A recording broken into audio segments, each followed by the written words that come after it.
E aí pessoal, meu nome é George, esse é o Geolê e Geoleu, a cosmovisão sexual cristã do P. Andrew Sandley, editora Monergismo.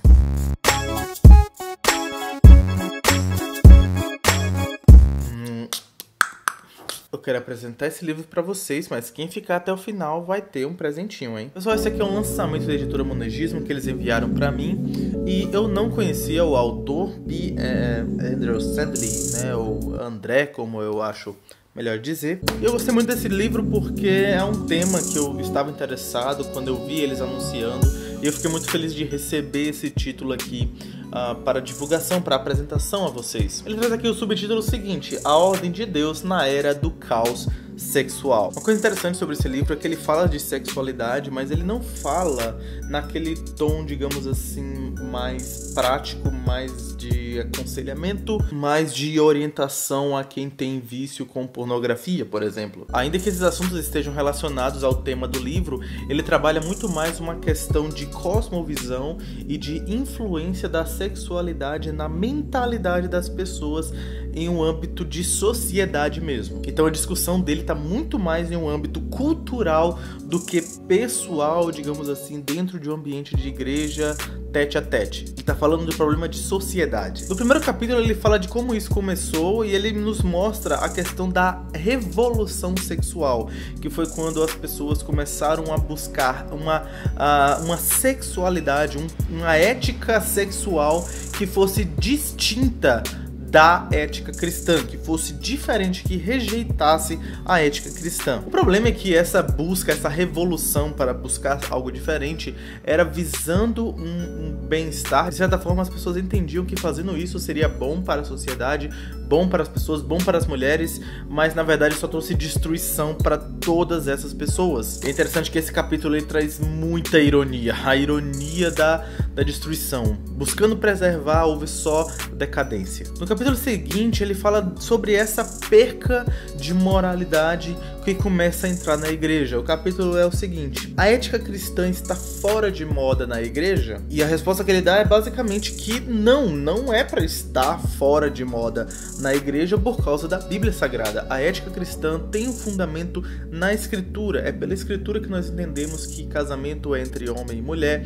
É pela Escritura que nós entendemos que pecado sexual é pecado. É pela Escritura que nós entendemos que divórcio é errado, adultério é errado, homossexualismo é errado, pedofilia é errado, e fornicação também. E se a Escritura é palavra de Deus, ela permanece para sempre. Então todo o conceito de ética cristã sexual se mantém ainda. Porém, algo que ele também diz é que está se tornando cada vez mais fora de moda dentro de um contexto de igreja, não por causa de uma evolução da igreja, não porque deveria ser assim, mas porque a igreja infelizmente tem deixado entrar uma influência de liberalismo e se perde a escritura do centro e tudo mais se desanda. O capítulo seguinte ele faz a pergunta: a ética sexual cristã está fora de moda na cultura? E é interessante perceber que esses capítulos trazem uma certa progressão, né? Começa falando de uma revolução em geral, como isso afeta a igreja, mas a igreja não deveria ser assim por causa da importância da escritura sagrada.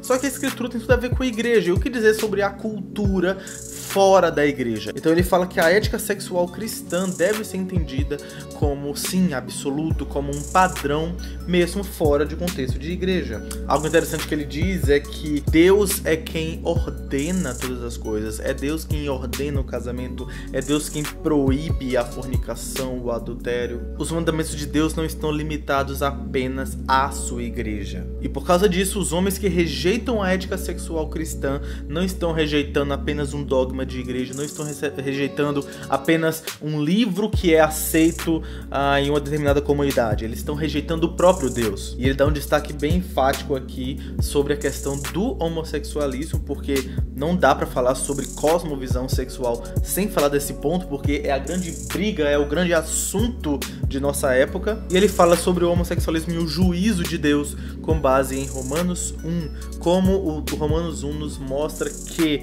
a prática homossexual na verdade é, de certa forma, já uma evidência do juízo de Deus que está deixando os homens aos seus próprios desejos. Então no capítulo seguinte, que é o topo do livro, podemos dizer assim, ele fala da cosmovisão sexual cristã. Isso é interessante porque algo que ele aborda nesse capítulo é que muito mais do que termos uma cosmovisão que afeta a nossa visão do sexo, ele diz que como nós entendemos o sexo, como nós entendemos a sexualidade, afeta necessariamente a nossa cosmovisão e como nós entendemos todas as coisas ao nosso redor. Você já pensou dessa forma?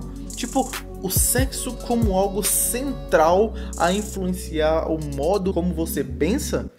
Doido, né? Mas é o que ele desenvolve aqui nesse capítulo, olha só. 6 coisas eu pontuei aqui. Primeiro, Deus criou o sexo. Deus criou homem, Deus criou mulher.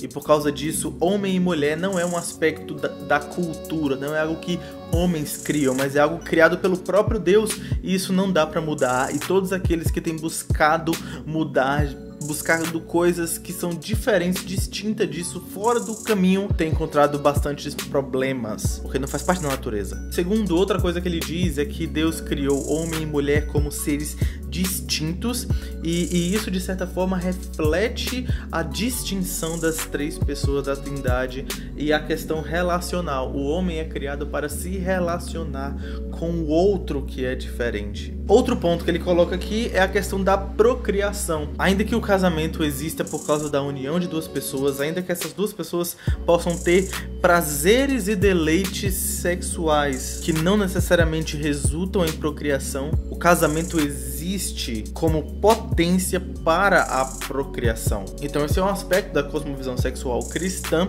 que vai contra a homossexualidade, vai contra o aborto. Quarto ponto que eu destaquei aqui é sobre a questão da intimidade. O sexo existe para a intimidade. O homem deve deixar pai e mãe e se unir à sua esposa. Então aqueles que não estão dispostos a exercitar a intimidade ou trabalhar a intimidade ou o sacrifício não devem viver em práticas sexuais. Então esse é um grande problema em relação àqueles que praticam a fornicação ou que têm sexo antes do casamento ou dentro de um contexto de namoro. Outro ponto destacado aqui é a questão do sacrifício.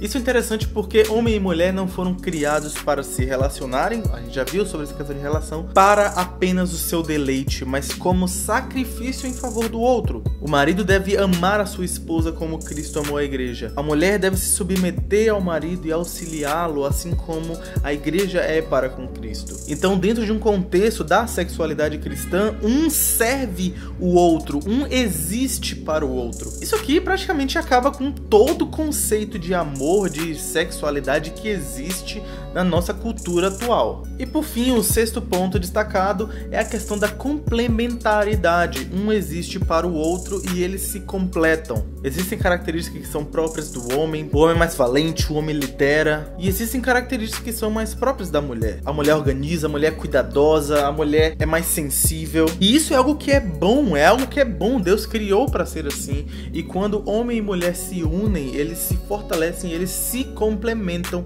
na união do casamento. E isso vai contra toda a ideia de machismo, mas também contra toda a ideia de feminismo, em que um sexo menospreza o outro como inferior, como sem valor, quando na verdade ambos são criados à imagem de Deus e juntos melhor refletem o caráter desse Deus. Esse capítulo, sem dúvida, é o melhor e já vale o livro. Mas vamos lá, no último capítulo ele fala da responsabilidade cristã em tempos de caos sexual. Esse último capítulo tem um tom muito mais apologético e ele defende que a igreja não deve buscar a santidade, não deve buscar a pureza, a obediência a Deus, viver pelos mandamentos de Deus e apenas em seu gueto. Mas ele entende que a igreja deve ser a proclamadora desta verdade para o mundo afora, em todo o contexto cultural da sociedade. Então isso é bem chocante porque muita gente entende que deve buscar piedade, mas ficar ali na sua. Inclusive ele cita um cara aqui dizendo o seguinte: qual é o objetivo da igreja? Deve ser uma luta, uma briga política para que a lei de Deus seja reconhecida, ou deve ser uma busca por um relacionamento com Deus, uma busca de santidade? E o André, aqui no livro, ele diz que não deve ser ou isto ou aquilo, mas as duas coisas. Uma coisa interessante que ele diz aqui, ele cita no outro cara, ele diz: penso que não podemos servir as pessoas e lutar contra elas ao mesmo tempo. Só que aí ele diz: É possível servir as pessoas e ao mesmo tempo lutar contra o pecado e a agenda com a qual elas estão comprometidas. Na verdade, se você deseja servir as pessoas sem lutar contra o pecado delas, você não serve a elas. Eu achei muito interessante isso aqui porque é muito errado pensar que nós como igreja servimos a este mundo, somos sal e luz desse mundo, sem proclamar o pecado que existe na vida das pessoas. Nós devemos nos posicionar e dizer onde está errado, onde precisa mudar. E na verdade, se nós amamos o Senhor Jesus Cristo, se nós amamos a autoridade, a majestade de nosso Deus, que precisa ser proclamada em toda a terra, e se nós amamos as pessoas que estão afundadas na sua miséria, na sua arrogância, na sua estupidez, na sua cegueira do pecado, nós precisamos acusar esse ponto.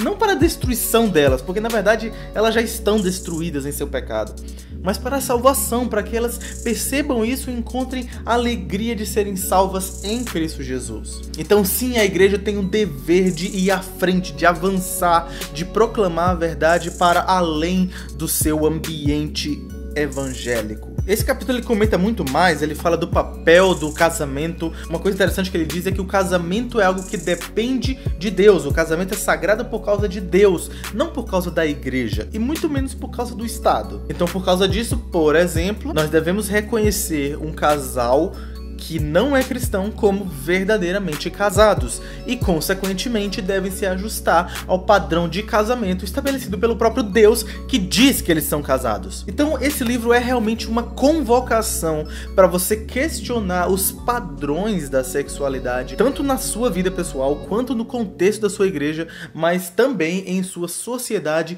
e o que você há de fazer como cristão. E o grande diferencial desse livro é que ele não vem falar de sexualidade de uma forma banal, de uma forma apenas restrita a uma área da vida, mas é um aspecto de que, se você não está de acordo com o princípio que Deus estabeleceu do que é o sexo, do que é a sexualidade, toda a sua vida está em rebeldia contra Deus e está pervertida pelo pecado. Se você tem uma visão correta sobre o sexo, necessariamente tudo vai se ajustar para você ter uma compreensão correta da realidade estabelecida por Deus. Em outras palavras, sexo afeta totalmente o seu pensamento. Mas é isso, pessoal. Esse é A Cosmovisão Sexual Cristã, do Andrew Sandley, editora Monergismo. Muito obrigado, editora Monergismo, pelo contato, por enviar esse livro aqui pra gente. Eu estava muito interessado em conhecê-lo. Olha, é um livro pequeno, de apenas 113 páginas, capas amarelinhas, capa linda. Olha só a arte gráfica deste livro. Tá lindo essa fumaçona aqui. Ah, sim, eu não esqueci, eu tenho um presente pra você. É o seguinte: você está interessado nesse livro, gostou desse tema, quer saber um pouco mais a respeito de como o sexo afeta a sua cosmovisão? Você pode comprar esse link no site da editora Monergismo, o link tá aqui embaixo na descrição, e com o cupom de desconto GEOLEMONERGISMO você leva 15% de desconto. Sério, você adiciona lá o cupom GEOLEMONERGISMO, você ganha 15% de desconto na compra deste livro. Ah, e vale lembrar que esse cupom também vale para outros livros que estejam disponíveis no site, porém é apenas para esse mês de julho. Então corre aí, se você está em dúvida, pensa direitinho, confere o orçamento, se dá para comprar, vai lá e garante o seu livro, porque Andrew Sandley nos ajuda muito em uma cultura que vivemos tão hedonista, tão terrivelmente obcecada pela sexualidade e de uma maneira tão absurdamente errada, fora dos padrões de Deus. Precisamos de mais doses de Andrew Sandley, né? Inclusive tem outros livros dele na editora, eu preciso conhecer, rapaz. Mas é isso aí, galera, até uma próxima e tchau!